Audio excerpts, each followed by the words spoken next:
The San Antonio Spurs have a golden opportunity right now with after the signing of Luke Kornet, it leaves one clear need for the San Antonio Spurs in terms of a third string center, and there are multiple candidates, including one that just officially hit the market for a vet minimum signing that make absolutely perfect sense for San Antonio to go and snag. We have to discuss a couple of very interesting names out there on the market, plus talking about Dylan Harper, Carter Bryant, and something that was just made official. All that coming up on this episode of Spurs Digest. But guys, before we get into it, I just gotta say, Houston Rockets Digest has been taking shots at us, saying that, they can catch us in subscribers. Look, they're doing a great job over there, Jace and Donovan, but we got to show them that we are the superior Texas team. So hit that free subscribe button. Like 70% of you haven't. They just tried to hit 3,500. They're using us as leverage. We got to use them as leverage. So it's going to be a battle all season long between us, Mavericks, and Rockets Digest. But look, let's just get right into the video. So I want to start with this. Now, also Carter Bryant has officially signed his entry-level deal as the recording of this video, just actually as I started to record. But you can see here, the Spurs today announced they have signed Dylan Harper per team policy. Terms of the contract were not announced, but 6'5", 215.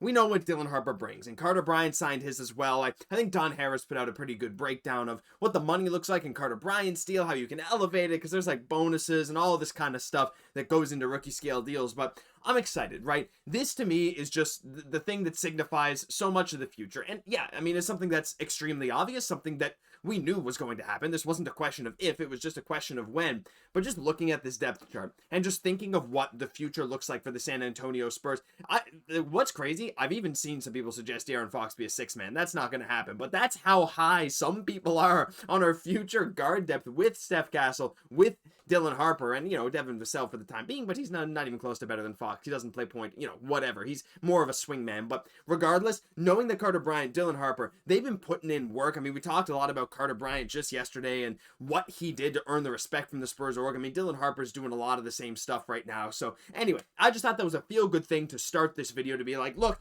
it's official, fellas. It's official. He's there. Carter Bryant's there. They're signed. We're ready to go. Prep for the season. I could not be more excited. But look, speaking of being excited, there's still some moves the Spurs need to do. Now, the signing of Luke Kornet was awesome. And again, if we look at this depth chart, it looks a lot better than it was. But you might notice that there's a certain position that lacks a lot of depth, and that is center. Now, could Jeremy Sochan be the third string center, play some small ball lineups? Yeah, he could be. But with Sandro being gone, Bassey, whatever, there's the need to bring in some players here. And I wanted to bring up just a list of forwards or forward centers that are available on the market right now. Again, Bassey, UFA, we'll have to see. But there's a couple names I wanted to just bring up briefly here to discuss. Now, one did just hit free agency, who's going to be open to signing a vet min out of Houston. So I'll get to that in just a bit. And you guys will remember him too, but I want to start with Chris Boucher. Now, the reason I don't think Chris Boucher is going to be that likely is because, well, look, first of all, we got to put together the Spurs cap situation, right? There's the biannual exception,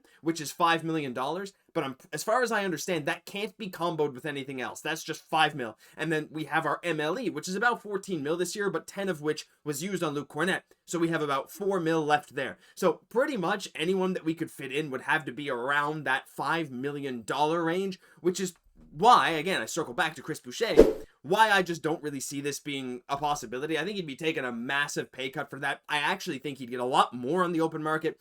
But when we're looking at the style of play of Chris Boucher, he is one of these guys that does interest me most. Now, Ben over at Raptors Digest would have you believe he's the greatest player to ever grace God's green earth. And you know what? Some days it might seem like it. Look, Boucher has had a fantastic career with Toronto, winning that championship back in 2019. He finished 8th in 6th Man of the Year voting in 2021, coming off a 10-point-per-game season with a near-career high 36% from 3, 38% being his highest, again, in that, top 10 6th Man of the Year voting season. But he's still got it. He's 32 years old. It wouldn't be a long-term deal, but this kind of guy who can block some shots, who can shoot the three, can rebound the ball, they're hard to find, and I don't think he would accept for that low cap hit that the Spurs have to offer, but very interesting nonetheless. But we're going to move on to a couple of other options here, and the next one is very, very interesting, and that is Bol Bol. Now, I know what you're saying. This is just insane. I don't actually think, again, his work ethic has come into question at times, but his raw talent and natural ability kind of has not. This would just be a meme signing. You saw him in the thumbnail because I think this would be the craziest meme signing ever. Because Bol Bol, again, he got the talent, man. 53% from the field, 7 points per game. my thing with Bol Bol is that he wouldn't demand a lot of money because, like, let's be honest. I mean, when we watch him play, he just really doesn't seem like much of a difference maker. He actually sometimes feels like a bit of a negative on the court, which is definitely not a Spursy type of thing. And, you know, the way he's been represented in the past by fans or whoever, media is like, he just doesn't feel like a Spur. However, can you imagine Bol Bol, Victor Wembanyama, Luke Cornett running just one of them always on the court? That'd be terrifying. That'd be absolutely terrifying for other teams. And I think he could fill that role fairly decently. You saw Bol Bol there in as that third string center. Would he want to do that? Probably not. There's some serious questions around that. I don't really see the Spurs taking a swing on him. But again, in terms of the money, it wouldn't shock me if he would accept a deal like that. Though part of me still believes that there are teams out there that are willing to pay Bol Bol ridiculous amounts of money. So leave me your thoughts on those two guys down below, as we're getting into a couple of guys now that actually are ex-Spurs. And before I get into the newest one that I think is actually a really good opportunity for San Antonio, I just wanted to briefly bring up this guy, a guy that we haven't talked about in a bit, and that's Dominick Barlow, of course, former Spur. 4.2 points per game this last year in Atlanta. He started shooting threes a bit more. I mean, we knew his mid-range game was always very solid. You know, I always liked watching Dominick Barlow take a couple middies. Look, he's an incredibly versatile player, and he's still very young. He's 22 years old, right? And that's what brings me to him. It's like, you know, those 2 seasons with San Antonio, he was very solid. He was always very efficient. He didn't really shoot the three with us. He started taking a bit more in only 11 minutes a game. He shot almost a three a game. 26%, not that impressive, but not that high of volume. Free throw percentage, again, something left to be desired. But Dominick Barlow brings a lot of energy on defense as well, and he's just one of these guys that, like, I feel like I don't want to give up on. Like, I feel like there's a lot of upside if the Spurs do go with someone like a Dominick Barlow for their kind of third string center position. Now, the problem is he's 6'9", but again, most of the minutes is going to be Wemby or Luke Cornett, and Cornett's not going to play 25 minutes a night. You need someone there to eat up maybe 5 or 10 minutes a game when you can take Cornett and Wemby off the floor. And I think Dominick Barlow could fit that. I think he's, again, not really that center, but if you want to take a swing on a guy who has a history with the organization, he has some upside, I think he's a really interesting choice. So just wanted to highlight him briefly before I get into the newest news here that actually I think could be a very, very good opportunity. Now, let me know if you guys like this idea or not. I think it comes down to whether he would want to play in this role, and that's Jock Landale. So Houston just waived Jock Landale to create $8 million in additional cap flexibility. Houston's reserve big has a salary guarantee trigger date of June 29th. So they did that on June 25th, and they actually did it. His non-guaranteed salary was waived today, and he's one of the best available bigs. And as far as I know, he'd be available for the vet min. So you could easily fit a Jock Landale into the Spurs structure. Again, another former Spur, excuse me, I'm getting excited talking about Jock Landale. It's been a while, my friend. It's been a while since I've seen your face.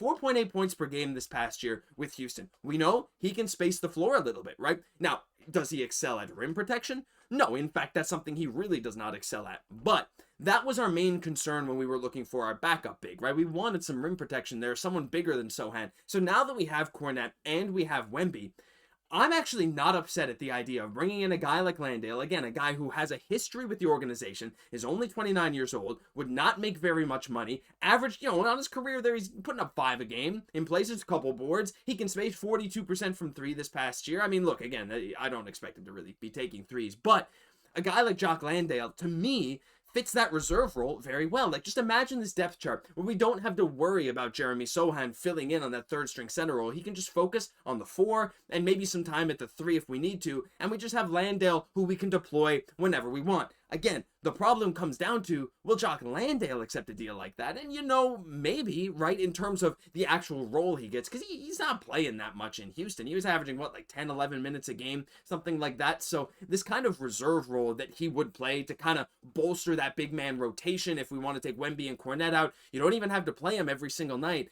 I actually think it can make a lot of sense to bring in a guy like him, who, again, has history with the Spurs. There's a lot of stuff on this front that I do like about Jock Landale. But look, there's a lot of options out there. Some other guys I didn't even mention, someone like a Precious Achua. Some people have talked about Marvin Bagley.